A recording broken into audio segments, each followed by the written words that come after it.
जय श्री कृष्ण मित्रों। शिव शक्ति एस्ट्रोलॉजी और ज्योतिष बाय सुनील में आपका स्वागत है। ये दोनों हमारे चैनल चल रहे हैं। इसमें आपको मैं ज्योतिष संबंधी संपूर्ण जानकारी दे रहा हूँ। चाहे ज्योतिष गणना है, फलादेश करना है, ग्रह गोचर है, मुहूर्त निकालना है, विवाह विचारना है, ज्योतिष संबंधी संपूर्ण जानकारी आपको दी जा रही है। यदि आपको किसी प्रकार की कोई परेशानी है, संतान संबंधी है, रोजगार संबंधी है, पत्नी संबंधी है या आर्थिक संबंधी कोई दिक्कत है, शत्रुओं से कोई परेशानी है, इससे संबंधी कोई प्रश्न आप पूछना चाहते हैं, हमारा मोबाइल नंबर हर वीडियो पे चलता ही रहता है। वही मेरा व्हाट्सएप नंबर भी है, उससे भी आप लोग संपर्क कर सकते हैं और संपूर्ण जानकारी आप लोग प्राप्त कर सकते हैं। और शिव शक्ति एस्ट्रोलॉजी दोनों चैनल हमारे चल रहे हैं। आज मैं आपको शिव शक्ति एस्ट्रोलॉजी पे सिखाने जा रहा हूँ। ऐसा आप लोगों ने कमेंट करके मुझसे पूछा है कि गुरुजी ये बताइए, जैसे कोई जातक या पिता है वो आकर के ये पूछता है, गुरुजी ये बताइए कि मेरा ये रिश्ता पक्का होगा कि नहीं होगा, संतान होगी कि नहीं होगी। एक कन्फर्म चीज वो जानना चाहता है कि रिश्ता होगा नहीं होगा, विवाह होगा नहीं होगा। वो कन्फर्मेशन जानना चाहता है कि ये चीज होगी या नहीं होगी। इस तरह का प्रश्न लेकर हमारे पास आ गया तो हम उसको कैसे देखें। तो आपने बहुत अच्छा प्रश्न किया हुआ है। आज हम इसी बात पर चर्चा करेंगे। कोई जातक आपके पास आता है तो ऐसे द्वादश भाव हैं, वो आपसे किसी भी भाव से संबंधित प्रश्न वो कर सकता है, चाहे वो आर्थिक हो, शारीरिक हो, संतान संबंधी हो, पत्नी है, रोजगार है, किसी से संबंधित वो आपसे प्रश्न कर सकता है कि होगा कि नहीं होगा। लेकिन हम जो उदाहरण लेके चल रहे हैं, जो आपका प्रश्न है कि उसका विवाह होगा या नहीं होगा, रिश्ता होगा कि नहीं होगा, ये हम कैसे देखें। तो दो रास्ते हैं, इसको ध्यान रखो। इसे विचार करने के आपके पास दो रास्ते हैं। एक तो आपको जन्म पत्रिका, पहले कोशिश करो उस जातक के पास कुंडली हो।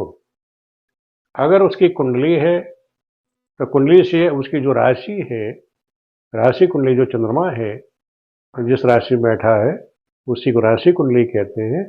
चंद्रमा के अनुसार उसका जो ग्रह गोचर है उसके अनुसार उसका फलित कहोगे तो आपका सटीक आंसर आ जाएगा। दूसरा, बाई चांस किसी के पास जन्म पत्रिका है ही नहीं, वो आपसे प्रश्न करता है, तब आप क्या करेंगे, प्रश्न कुंडली बना देना और उस समय के जो ग्रह हैं उनकी स्थिति को रख करके फिर उसका आप फलित कहेंगे। तो आज हम आपको यही सिखाना चाहेंगे दोनों विधियों से कि चाहे वो आपके पास जन्म पत्रिका है तो चंद्र कुंडली के द्वारा यानी ग्रह गोचर के द्वारा आप कैसे बताओगे कि उसका विवाह होगा, रिश्ता होगा कि नहीं होगा, या आप प्रश्न कुंडली बना रहे हैं तो कैसे देखेंगे। तो आज का जो विषय है उसे आप समझें कि जैसे आपने कहा विवाह पक्का होगा कि नहीं, अर्थात रिश्ता होगा या नहीं होगा, इसका हमें विचार करना है। इसे विचार करने के लिए मैंने बता दिया कि दो रास्ते हैं आपके पास। एक तो चंद्र कुंडली, जो किसी के पास जन्म पत्रिका है तो उसकी चंद्र कुंडली से ग्रह गोचर बना लेना, या दूसरा है अगर जिस समय आपसे प्रश्न कर रहा है, पूछ रहा है, उसी समय की आप प्रश्न कुंडली बना लो और ग्रहों की स्थिति रख देना। ये तो मैंने एक उदाहरण के तौर पे ले लिया है कि किसी कुंडली नहीं ना किसी का प्रश्न है, एक केवल आपको समझाने के लिए मैंने ये इस तरह से बना दिया है। अब हमें सूत्र नोट करने हैं।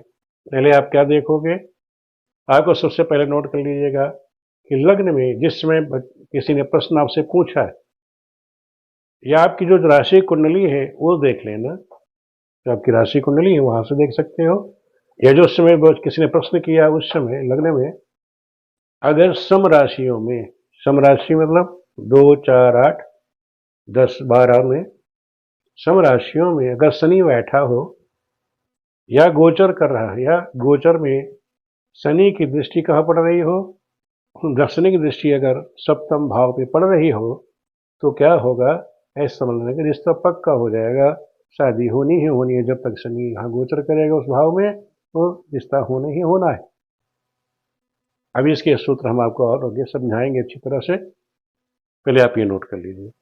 दूसरा आपको ये नोट करना है कि स्थिर राशि यानी स्थिर राशि में लग्न हो। अब स्थिर राशि आपको पता होनी चाहिए कि 2, 5, 8, 11 जिसको स्थिर लग्न कहते हैं आप लोग। यानी स्थिर राशि वाली जो लग्न है, 2, 5, 8, 11 स्थिर लग्न हो तो भी क्या होता है, विवाह जो है निश्चित होता है, रिश्ता पक्का हो जाता है निश्चित। कुछ साल होना ही होना है। कब होना है, क्या होना है, वो जब हम चंद्र कुंडली बनाते हैं उसके अनुसार हम आपको समझा देंगे कि अष्टक वर्ग के द्वारा जब हम फलित करेंगे तब भी हम आपको समझा देंगे। उसके बाद देखेंगे आप कि गुरु की जो दृष्टि है, अगर गुरु की दृष्टि सप्तम भाव पर पड़ रही हो, आपने राशि कुंडली बनाई, राशि कुंडली से आपने देखा कि सप्तम भाव पर बृहस्पति की दृष्टि पड़ रही है, या जो सप्तम भाव का स्वामी इस पर बृहस्पति की दृष्टि पड़ रही हो, तब भी समझ लेना रिश्ता पक्का हो जाएगा। या आपने प्रश्न कुंडली बनाई हुई है, वहां भी आप देख लीजिए कि प्रश्न के समय वो जो सप्तम भाव है उस पर क्या बृहस्पति की दृष्टि पड़ रही है, जहां सप्तम का जो लार्ड है, जहां सप्तमेश बैठा हो उस पर बृहस्पति की दृष्टि पड़ रही क्या, ऐसा योग बनता है, तब भी समझ लेना विवाह उसका पक्का हो जाएगा। नेक्स्ट समझ लो कि सभी लग्न, कोई भी लग्न हो, सभी लग्नों में आपको क्या देखना है, लग्न और चंद्रमा के बल का विचार करना है कि लग्न में या चंद्रमा में। अब जैसे मैंने कहा कि हाँ, जो हमें प्रश्न जातक का जो जन्म हुआ है उसके चंद्र कुंडली के अनुसार आप फलित गोचर फलित कर सकते हैं। अगर आपका अभ्यास है तो आप लग्न के द्वारा भी, लग्न कुंडली से भी ग्रह गोचर को उसमें स्थापित करके उससे लग्न के द्वारा भी, जो भी लग्न है आपकी जन्म की, उस लग्न पर उस ग्रहों को स्थापित करके उससे भी आप फलित करेंगे, तब भी आपका सटीक फलादेश हो जाएगा। उससे भी आप बता सकते हैं इसका विवाह होगा या नहीं होगा। नेक्स्ट समझ लीजिए कि सप्तमेश, सप्तम भाव का जो स्वामी है सप्तमेश, सप्तम भाव का स्वामी चंद्र, सूर्य, मंगल, बृहस्पति से दृष्ट हो, यानी सप्तम भाव का जो स्वामी है उस पर चंद्रमा, सूर्य, मंगल या बृहस्पति की दृष्टि पड़ रही हो, या जो सप्तमीश है इन्हीं में से किसी एक की राशि में बैठा हुआ हो, तब भी क्या होगा, विवाह हो जाएगा। अब आप कहोगे गुरुजी कैसे देखें, सप्तमेश, जैसे आपने प्रश्न कुंडली बनाई, चंद्र कुंडली बनाई, उसमें जो भी चंद्र कुंडली से जो सप्तम का जो स्वामी है उसे देखिए गोचर में, अगर वो इनकी राशि में बैठा हो या सूर्य, चंद्र, मंगल, गुरु की दृष्टि से दृष्टि उन पर पड़ रही हो, तो समझ लेना कि उसका विवाह पक्का हो जाएगा। इन सूत्रों को दिमाग में बिठा लेना। नेक्स्ट, ऐसे बृहस्पति, बृहस्पति से जैसे आपने चंद्र कुंडली के द्वारा बनाया, या लग्न कुंडली के द्वारा एक ग्रह गोचरों को स्थापित किया, या प्रश्न कुंडली के द्वारा ग्रहों को स्थापित किया, आपने चारों कुंडली बना ली। वहां पे अपने गुरु से अगर शुक्र, चंद्रमा, मंगल और सूर्य इन पर दृष्टि पड़ रही हो, ये दृष्ट हो रहे हो, बृहस्पति से शुक्र, चंद्रमा, मंगल, सूर्य ये दृष्ट हो रहे हो, इन पर दृष्टि पड़ रही हो, तब भी आप समझ लेना कि जो है विवाह अवश्य होगा। या बृहस्पति जो है इनकी राशि में बैठा हो, या गुरु इनमें से किसी एक की राशि में बैठा हो, तब भी इसका विवाह समझ लेना पक्का होगा। अभी हम उदाहरण के द्वारा आपको समझाएंगे तो आपकी समझ में आ जाएगा। सातवां समझ लीजिए, सातवां सूत्र क्या है कि सप्तम स्थान पर, जो सातवां स्थान है वहां पर चंद्रमा, सूर्य, मंगल ये बृहस्पति से दृष्ट हो। ये ध्यान रखो, सप्तम स्थान में अगर वहां चंद्रमा हो, सूर्य हो, मंगल हो या बृहस्पति ये बैठे हो, सप्तम स्थान में बैठे हो, कौन, चंद्र, सूर्य, मंगल बैठे हो, इन पर बृहस्पति से दृष्ट हो, बृहस्पति से इनकी दृष्टि, इन तीनों पर बृहस्पति की दृष्टि पड़ रही हो, तो भी रिश्ता निश्चित हो जाता है कि पक्का होना ही होना। ये तो है ग्रहों की स्थिति, हम देखेंगे कैसे हम प्रश्न कुंडली बनाते हैं या चंद्र कुंडली बनाते हैं या लग्न कुंडली के द्वारा, जब हम गोचर की ग्रहों का, ध्यान रखो हम यहाँ जो वार्ता कर रहे हैं, चर्चा कर रहे हैं, वो गोचर ग्रहों के बारे में कर रहे हैं, ये नहीं जन्म कुंडली के। जो उस समय गोचर आपका चलेगा उसके बारे में चर्चा कर, जिस समय आपके से कोई जातक पूछने आया वो गोचर समय ग्रहों की स्थिति क्या है उसके द्वारा आपको फलित करना है। तो जैसे ये मान लो ये हमने प्रश्न कुंडली बना ली है, या समझ लो किसी की राशि वृष राशि है, ये आप कह सकते हो, मान लिया किसी की वृष राशि है,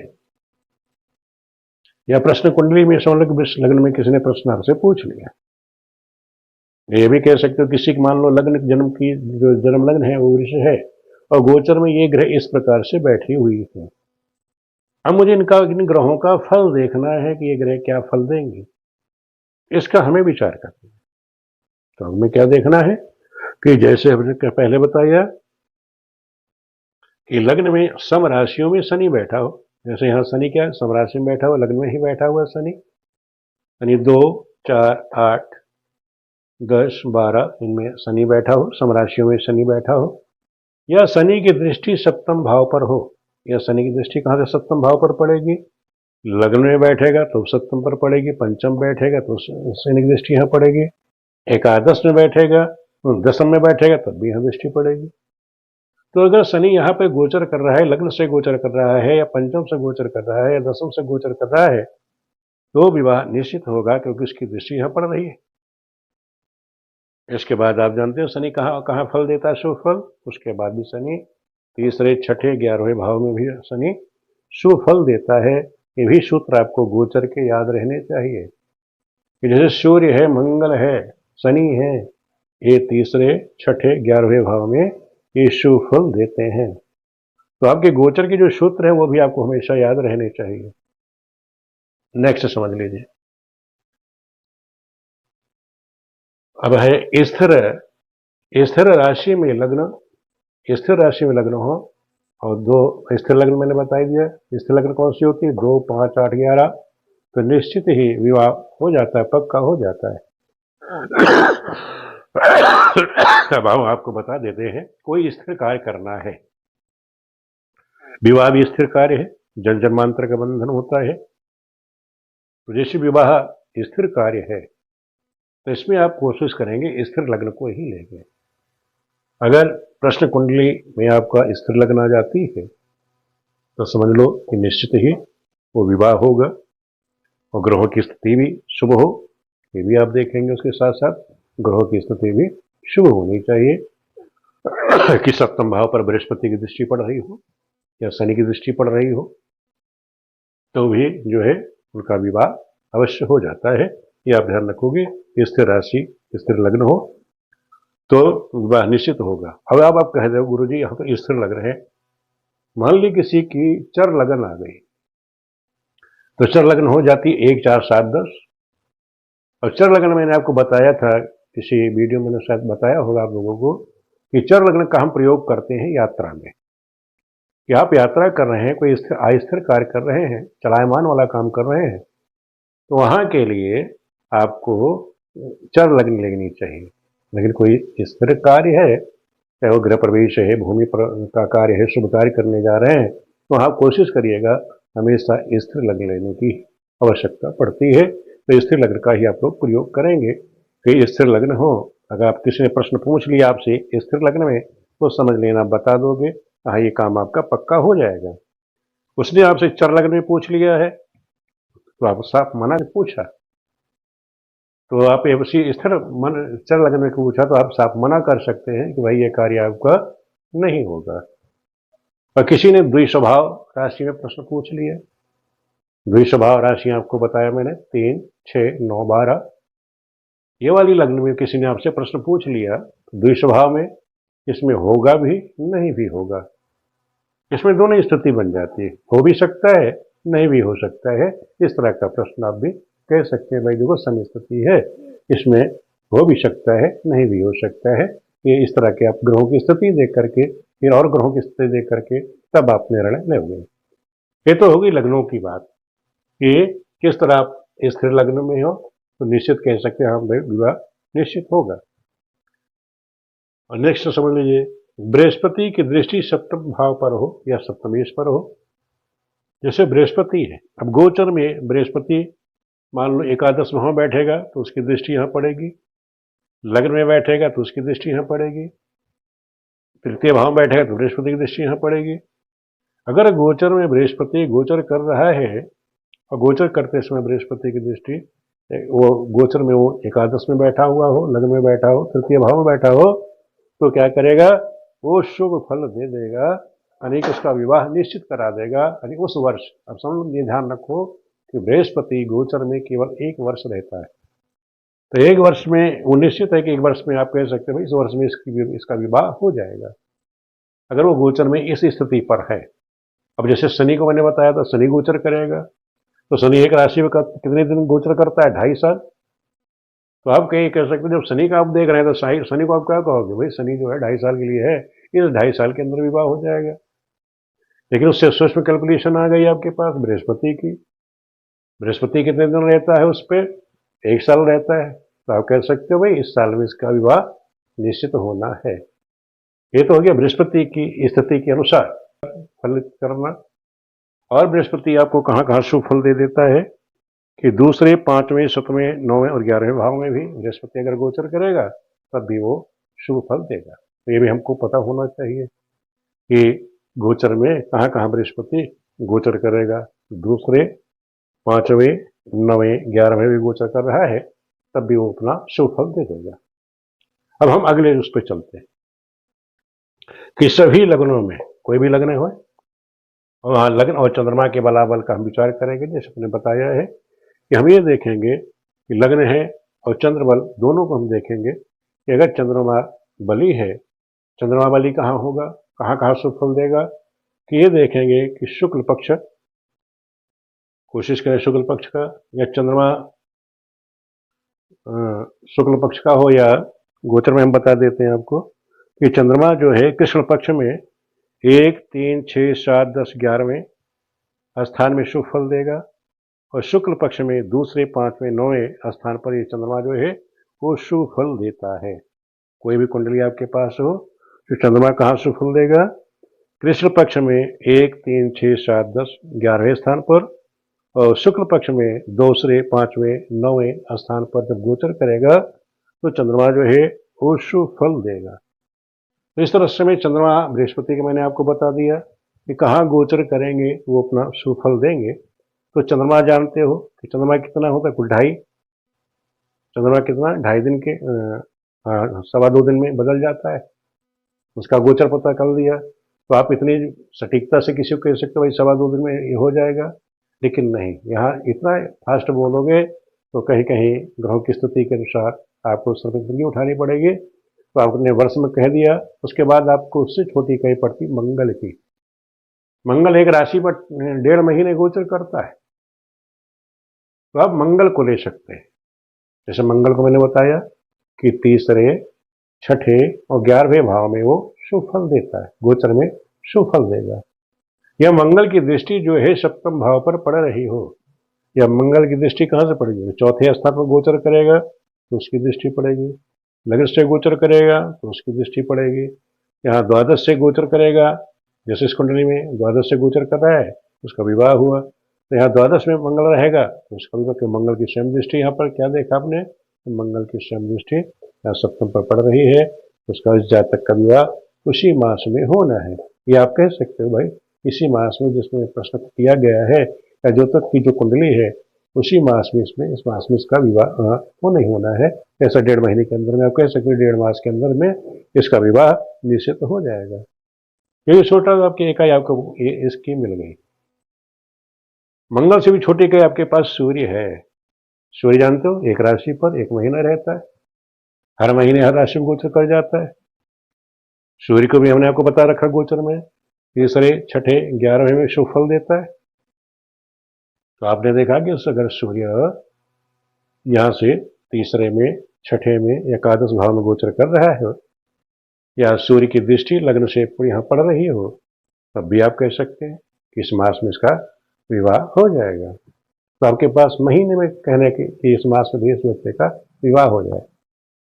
तो आपके पास कई चीज हो गई कि रिश्ता पक्का होगा कि नहीं होगा, कब होगा, ये आप बता सकते हो कि आपके पास महीना आ गया। और महीना कैसे देखना है मैंने बता दिया, गोचर के अनुसार आप देखोगे, ग्रहों को रख करके तो इस तरह गोचर करेंगे, मास बताओगे, बृहस्पति गोचर करेगा वर्ष बताओगे, शनि है तो 2.5 साल के अनुसार चलता है, इस 2.5 वर्ष के बाद बृहस्पति है तो कह दोगे भाई इस साल के अंदर हो जाएगा, मंगल है इस 1.5 महीने के अंदर में हो जाएगा, सूर्य है तो आप बता सकते हैं कि इस मास में इसका विवाह हो जाएगा। इसके अलावा शुक्र को भी देखा जाता है। शुक्र जानते हैं 27 दिन में बदल जाता है, शुक्र को आप ले सकते हैं कि उसको भी सूर्य की तरह ही वो भी गोचर करता है। ये जैसे सूर्य है, शुक्र है और बुध है, ये तीनों ऐसे ग्रह हैं जो एक एक मास में बदलते रहते हैं। एक एक मास इनको लिया गया है, एक एक मास के अंदर ये बदल जाते हैं। तो आप लोगों की समझ में आ गया होगा कि आपके पास कोई जातक पूछने आता है, प्रश्न ये पूछ बैठे, तो आप प्रश्न कुंडली बनाइए या उसकी जन्म कुंडली है, जन्म कुंडली के अनुसार उसकी जो राशि कुंडली है, चंद्रमा जहाँ बैठा है वो उसकी राशि होती है, वो चंद्र कुंडली के अनुसार, और जो पंचांग में आपके ग्रह हैं उनको उसी पर स्थापित करिए। और उसके बाद जो गोचर मैंने आपको बताया उस तरह से आप देखिए और बताइए किसका विवाह होगा या नहीं होगा। मेरी तो कोशिश है कि आप लोगों की चीज़ बात समझ में आ गई होगी, जो मैं समझाना चाह रहा था आप लोगों की समझ में आ गई होगी।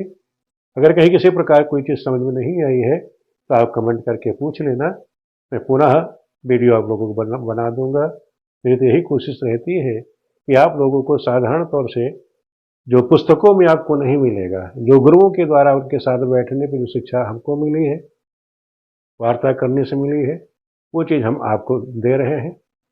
क्योंकि बहुत सी चीज़ें हैं आप किताबों में खोजते रहेंगे नहीं मिलेंगी, ये गुरुओं के आशीर्वाद से ही आपको प्राप्त होगा। तो वीडियो आप लोगों को कैसे लग रही है कमेंट करके मुझे ज़रूर बताइएगा। वीडियो देखने के लिए आप सभी मित्रों का बहुत बहुत धन्यवाद।